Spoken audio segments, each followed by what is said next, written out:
website that's called getnetwise.org, GETNETWISE.org. It has, I don't know if it's hundreds, but at least dozens and dozens of software applications and product reviews for each of them. The last thing is, in terms of trying to see, you don't really need filtering or monitoring software to see where your kids are. One of the things, the easiest thing to do is when you sit down on your internet browser, look at the history. Without going through a long explanation, every internet browser has a history function. If you go onto that and it's empty, you know that's the start of a conversation that you're going to need to have with your kids. Another way that you can check is on every computer that has internet access, there is something called a temporary internet file. Just find where that is on your computer. If your kids erase the history, most of them don't know to erase that as well. And that could have months and months of internet history. Okay? I tried to keep it as brief as possible. Does anybody have any questions? No? Thank you very much. Kathy. Oh, all right.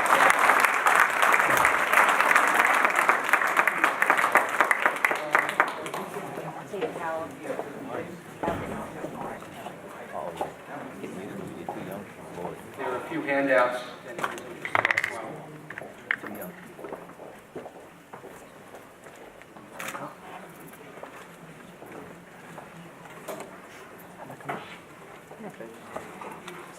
Again, I would like to thank Brooklyn District Attorney Charles Hines and his team for a very timely talk this evening. If we get the lights on. Oh, 2 minutes. Thank you. Okay. Before I give the President's report, I would like to acknowledge a few people in the audience this evening. The first is the principal of PS 195, who is a terrific host for us this evening and also provided refreshments, Mr. Arthur Torman. In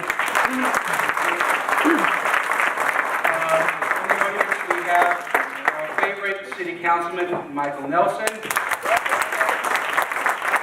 The commanding officer of the 61st Precinct, Captain George Mastrakostas. Sergeant Mike Doyle, Community Affairs, 61st Precinct. Billy Katz from Kingsborough Community College. Ken Lazar from New York City Buildings Department. Someone who I work very closely with, Teresa Scavo, Chairperson, Community Board 15. And at this time, I'd like to call up the Captain to give a few words because he's got to run, and then we'll go right into business. Thank you, Captain.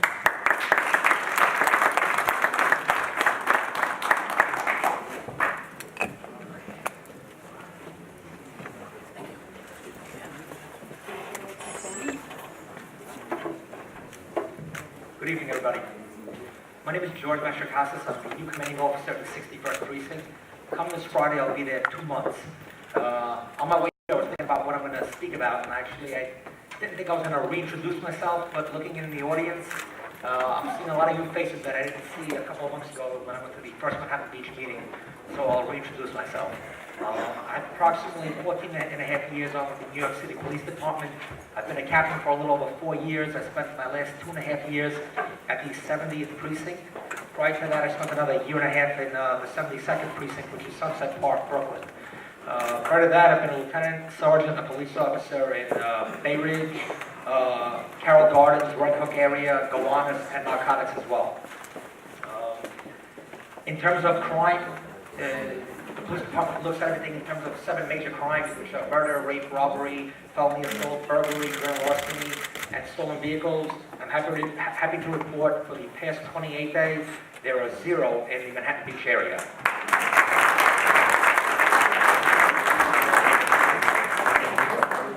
When I first came here to the 61st Precinct, a lot of people came to me and they were talking to me about what happened last year with cut day or the last week of school. During the next meeting, I'll go into detail of what we, the police department, plan on doing that day to make Manhattan Beach safer, I mean, in that week, if you will. A couple of different things that I spoke to Edward about, and we'll meet again prior to the next meeting. We'll have a command post out here, an arrest processing vehicle, an increased police presence, gang division out here, a couple of quads to patrol the beach. We're going to get info out to the schools here in the 61st precinct, as well as schools in Brooklyn South and Brooklyn North, where we have youth coming into Manhattan Beach to supposedly have a good time, but causing chaos to the rest of the neighborhood. So we'll be looking to have a safe, uneventful week, if you will, or 2 weeks, whatever it takes. With that, at this time, questions, comments from anybody? Remember, we can only address things that, you know what I mean, are brought to our attention, and being that you live here, you probably see a lot more than what we may, you know, driving around. So any questions or comments from anybody? Yes, sir. Just the past 2 summers have been a little unnerving at the beach, particularly as far as getting very rowdy, like you mentioned, maybe that 1 week, or that 2 weeks that you're concerned about. But I'm more concerned about the summertime. What plans do you have to alleviate that concern that we've had in the past? Usually I'm told that the summertime is pretty quiet on Manhattan Beach. If it's different, you gotta let me know. Because what we usually do is we take our, we have a sergeant and 5 police officers that usually do our schools. During the summer, when there are no schools, we'll take the sergeant, the 5 cops, we'll increase it to 1 in 8, and we'll actually have them police in the beach. So if there's any particular problems, you gotta let me know what they are, this way we can keep an eye on them. Okay. Yes, sir. Hi. One of the things that I'm trying to get done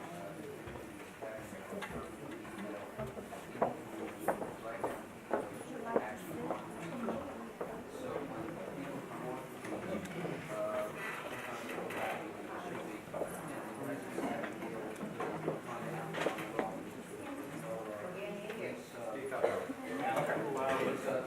beach, actions controlling the wall on the beach.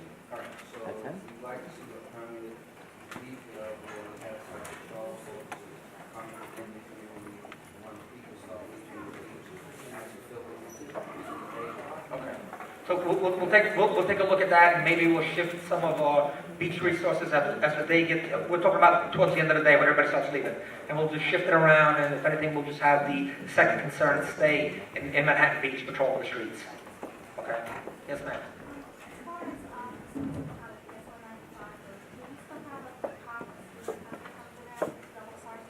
Yeah, police officer Lassen. Is there a problem with double parking? Yes, I'd like to schedule a meeting with you privately on the principal of the school so we can go over the traffic patterns in the morning before school and the central time. Okay, we'll talk with Sergeant Mike Doyle here, take the info down, we'll have a meeting, okay? Okay. One question. Yes, ma'am. There is a day, sometime in May, exactly when, but there is a day in May where usually there is it's called a cutout day that starts, it's initiated at the Goldstein, where usually it's a day where all the kids in the high school, they get out of school early and some of the kids from other, and they know that other high schools. Yeah, no, Huh? that's what I was talking about, cut day, when we actually have we'll have that plan in effect. I thought I spoke about that. Basically, it's in June, and what we're gonna do is we're gonna have a plan to address cut day and the last day of school and all that. You don't have a plan right now. Well, I mean, I have a plan, you know what I mean? It hasn't been put on paper. We haven't requested, you know what I mean, officers, but I mean, I have a plan. I just,